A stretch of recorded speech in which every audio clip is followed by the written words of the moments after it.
Hi, everyone. It's April Callis-Birchmeier. I'm excited to be here today to talk to you on LinkedIn Live about building a change network that is incredibly powerful and helpful to you. So I wanted to talk about how to build a powerful change management network, even if you're an introvert.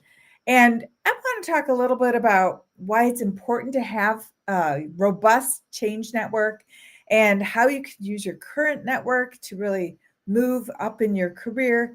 And I also want to talk a little bit about why this matters, because I think that it does matter for all of us. And, last week I was in Chicago for Change Chicago, the Association of Change Management Professionals conference. And the power of networking, the power of connection was so clear to me when I was at the conference. You know, there were 1,000 change professionals there. And I have to say that it was it was both a networking opportunity to meet new people and I'm not an introvert, so it was I had a sponsored booth there to talk about earning your CCMP for people who are looking to join our Ready, Set, Change training.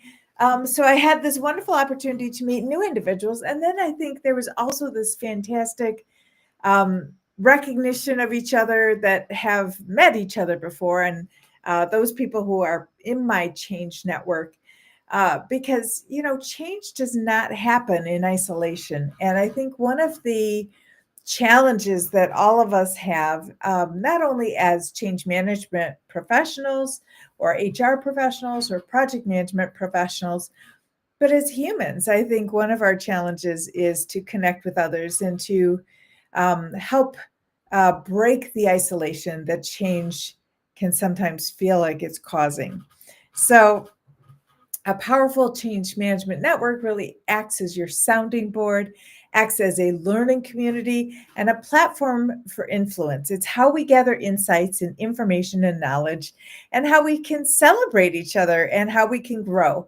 And one of the things that I think is important to recognize is just the fact that you don't have to be some sort of a social butterfly or an extrovert to be able to build your own very powerful, very meaningful change network.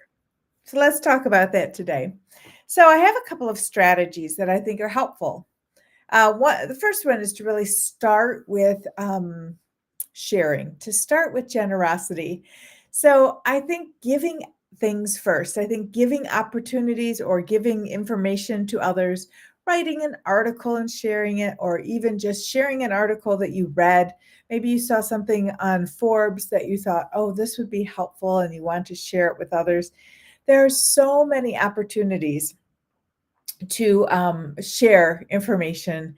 And even I think one of the important opportunities that I would advocate for is joining the Association of Change Management Professionals, ACMP, because they have an ACMP Connect on the website for members, and you can share any question or any problem or any suggestion that you're having in the ACMP Connect community, and other people see it and they respond to it, and you have a real-time dialogue. You're having a continuing conversation with your colleagues, and you're building that network while you're doing that. So I think it's really important to start by giving and sharing. When we give and share, we're showing others that they can trust us and they can rely on us for information.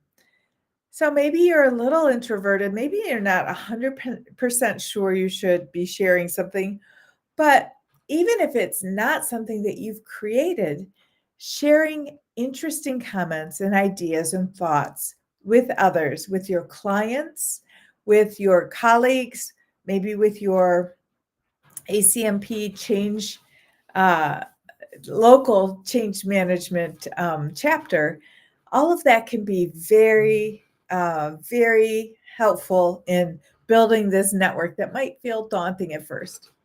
Now, what I don't want you to think you have to do, I don't want you to think you have to have thousands of LinkedIn contacts or, you know, pester people and tell them like, hey, you should be following me. I think that this is the idea behind starting by sharing, is that when you share an article that you like, when you share some information, you are showing people they can trust you and they want to be connected to you because of that. And it's also a way that you can provide some influence and some visibility for yourself without having to risk sort of exposing yourself if you do feel a little intimidated by starting to build your network. But like anything, it is step by step.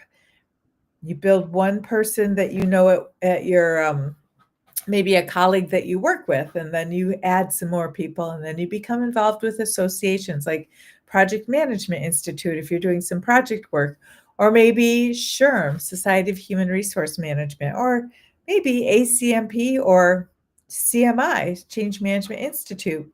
All of those groups will be helpful. I think also it's important to think about um,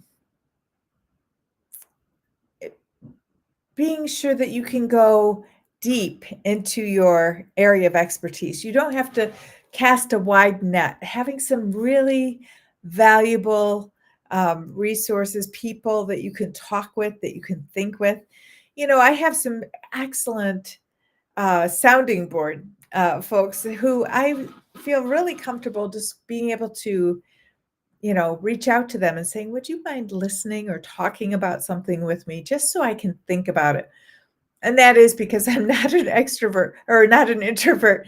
I think I feel like I think by talking. I think that talking things out is very essential to my personality. It's not essential to many people. A lot of people like to write things down and kind of think thoughtfully about them and review them. But for others, we like to think by talking. And if you're a think talker, I think it's important to have somebody you can contact and say, do you have a half an hour just to talk about an idea I have? I was really struggling with this recently. I was working on a project and I felt like the tactics that I had previously used to deliver some of the strategies um, were not landing well with the client. I was really struggling with, why do they not like this tactic? I don't really understand what it is about it that doesn't feel like something they want to pursue. And so what I did was I contacted one of my thought partner friends and said, "Do you have a half an hour that we could talk about this project and these ideas and, what I may be missing?" And we had a very rich conversation. She's a change management professional, also does a lot of work in the healthcare space, and we had a terrific conversation about what seemed to be missing in this approach that might help. If I could modify the approach. Also, we talked quite a bit about maybe we had some language barriers, where the client felt like these words meant something different than I thought they did. And then finally, just being able to kind of parse out in a discussion what the different categories were for these two change management engagement groups that I was implementing. When I was able to talk about that and really sort of start to see, oh no, that does not come over here. These two pieces are separate. That was just invaluable. It gave me a different perspective. It helped me to clear my head and to write very concisely and in a very clear way for the client what exactly we were looking at. And it was met with great enthusiasm as opposed to resistance, which is what I had been experiencing. So not just in terms of like your client work, but in terms of like going deeply with somebody that you are acquainted with and you maybe don't have a deep relationship with them, but asking them if they have time to do a half hour or an hour conversation about a particular topic that can help you build a real relationship. You can really start to connect with that person. Another way I think to connect deeply with people is to put together a mastermind group. And I don't know if you're very familiar with mastermind groups, but I have to tell you, they are phenomenal. A mastermind group is like five, somewhere between four and I would say 10 people at the max, of like minded individuals who meet at a regular interval to talk about business ideas, to talk about change ideas, to talk about projects or clients, or maybe your consulting practice. And you don't all have to have the same expertise, but the important part is that you have this regular cadence of meetings. You have to ensure that you always have a meeting set up when you're leaving the current meeting. And so our meetings generally, I have a mastermind group right now that's just fantastic. I've been a part of that group for, I don't know, maybe 6 years, 7 years. And we meet once a month, and we generally will say, 15 minutes per person, because we have an hour. There's four of us. And however, if somebody has an urgent need, we will drop everything and jump on a call. If somebody has a question, we can email each other during the month before we have our call. And when we do gather together, sometimes people say, I don't have anything I'm really concerned or working on this month. So and so can have my time. And so we share time in that way. And the value of it is that we're able to talk about what we're each doing. And then we start to see the opportunities to kind of cross pollinate what we're doing with each other. So I might be writing an exam prep guide, and one of my mastermind partners is thinking, "Oh, I have an exam prep guide. I wonder what else I could do with it." And I was showing, this mastermind group that I had some word find and some crossword puzzles in my exam prep guide, and then my friend said, "Oh, I want to make a coloring book and a brain teaser for my exam prep people," which I just thought was so exciting. So it ended up, I have my CCMP exam prep guide is on Amazon. And then my friend Lori Kleiman, who's part of my mastermind group, she also has two new books on her on Amazon. One is called the HR Coloring Book. It's like a HR Stress Busters, I think is the name. And it's a coloring book that's really cute. A lot of pictures, all HR related. And then she also has like a brain teaser book to kind of relieve your brain when you're stressed out and working on prepping for your exam.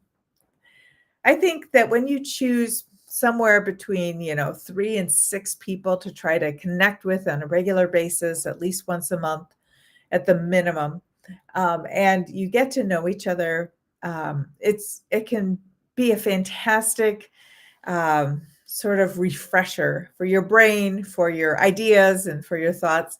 I also have a friend that we meet every other week for 45 minutes, and many times we end up helping each other so much when we're just talking about, work and business and how things are going.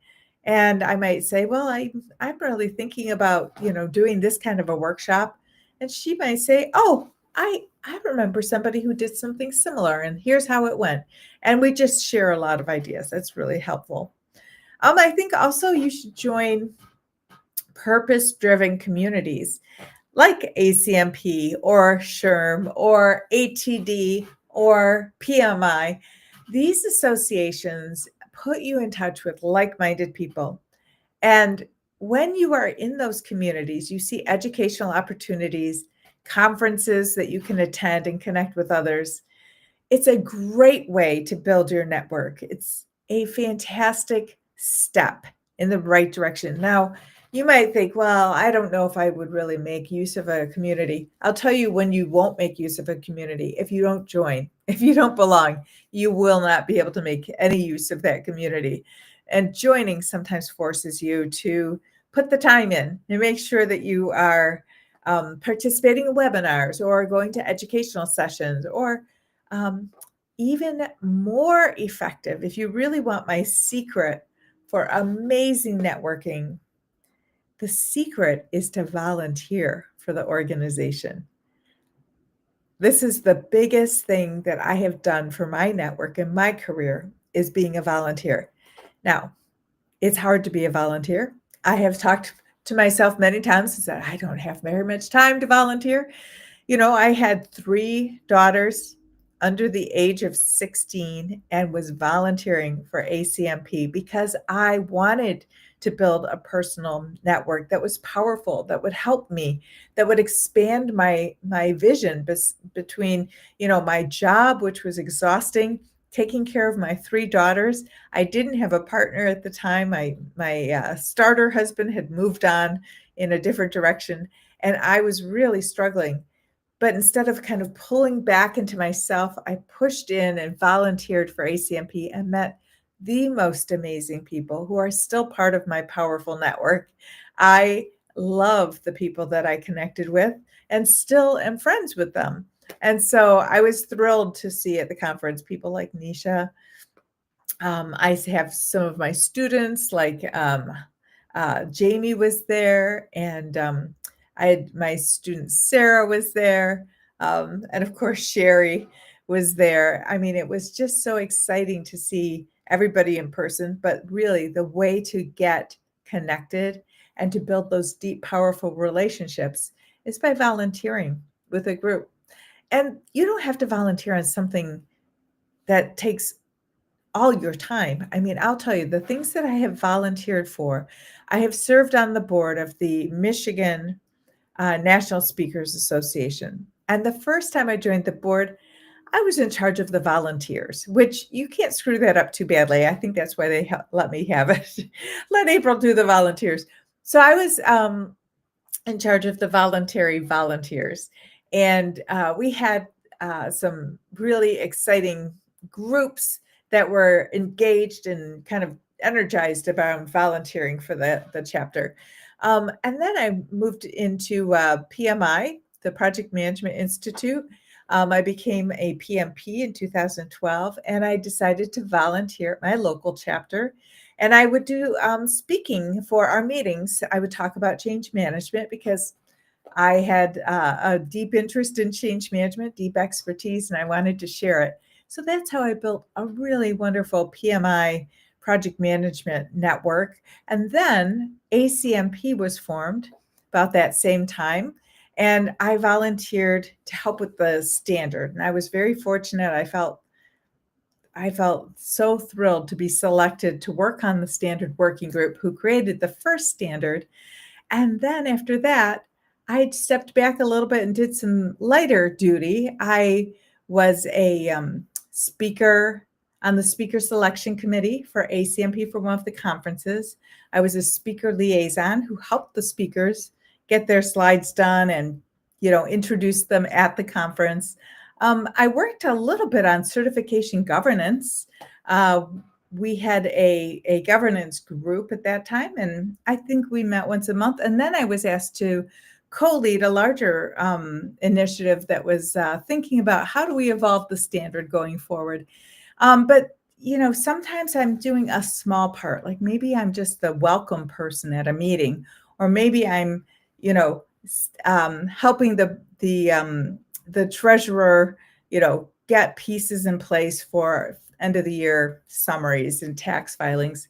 But whatever it is, I have to tell you that I get close and build relationships with the people that I'm volunteering with. And that's a terrific way to build a powerful personal change management network so that you're able to reach out to people when you need some help. I also think you should look at your current network. I mean, you currently have past clients that you could reconnect with, or past colleagues that you could reach out to and just check in and say, how are you? What's new? I think you can ask for insights from people. I don't like to ask for favors from people, but I don't feel that it's an obligation if I just ask somebody if they can provide a little insight to an idea for me. I find that to be really a great way to build that powerful network to ensure that I am connected to others and not just out here in the wilderness by myself.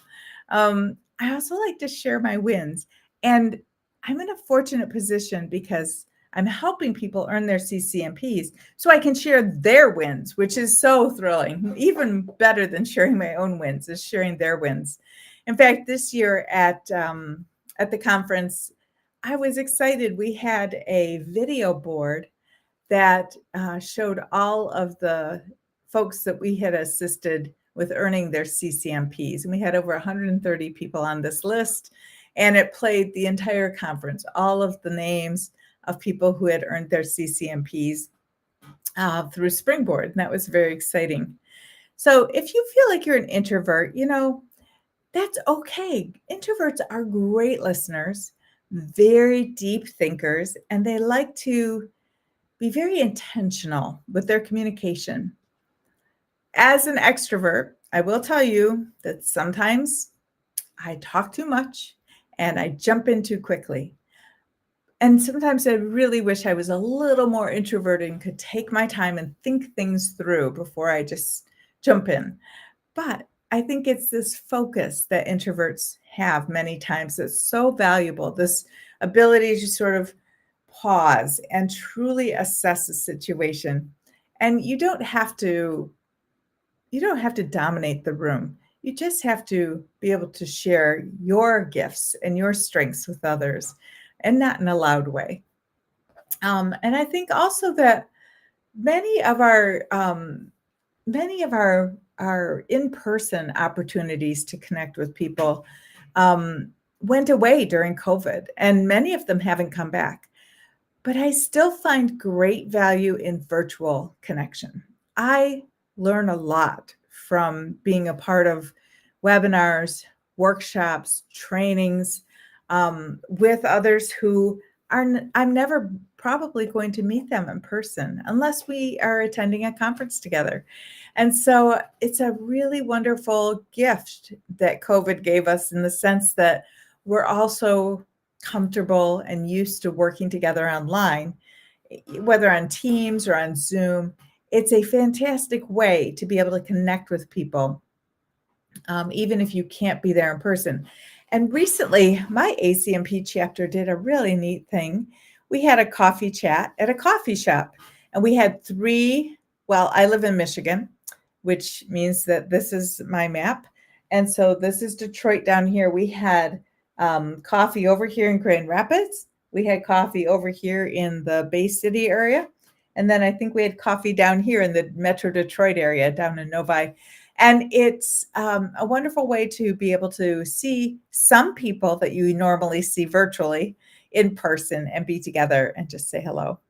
So I don't think building a powerful change network is about popularity. It's not something that you're trying to, leverage to drive sales or squeeze somebody to pursue something they don't want. I think a powerful change network is about alignment and purpose. It's about being connected to people who believe in the same purpose that you do, and to be able to support them and have them support you, because none of us can know everything. And so this is a great opportunity to really take the time right now. We're on the brink of summer. We just had Memorial Day. We just paid our respects and thanked those who went ahead and made sacrifices for us. And then it is so important to ensure that as we are trying to build these relationships going forward, that we're doing so with a spirit of sincerity, purpose, alignment, and connection. And as we connect with each other, it's so nice to know that we don't have to be alone, because I find being alone is really the thing that stresses people the most about change. People feel isolated, they don't feel connected, and that can happen to change management and project management and human resource management and coaches. All together can happen to us as well. So it's really exciting for me to think about helping you build your change network. Please reach out to me. I'd love to be a part of your change network. I'd love to have you ask me for insights or to connect with each other so that we can share what we're doing that works and listen and empathize and support when things aren't going so well as also. So if you'd like to join an already really powerful group, please reach out to me. I'd love to have you join my network. And I would also like to have you and invite you to join our Ready, Set, Change accelerated training and exam prep that's in September 15th to October 6th. And if you are looking forward to learning more about change, how to lead change effectively, and you want to earn your CCMP, that's a great place to connect. And you will be friends with those cohort members forever. I think everybody who earns their CCMP knows that you can't do it alone. You have to connect, you have to support, and I'd love to be part of that support for you. So thanks for tuning in for this LinkedIn Live today, talking about building a powerful change management network. Take care.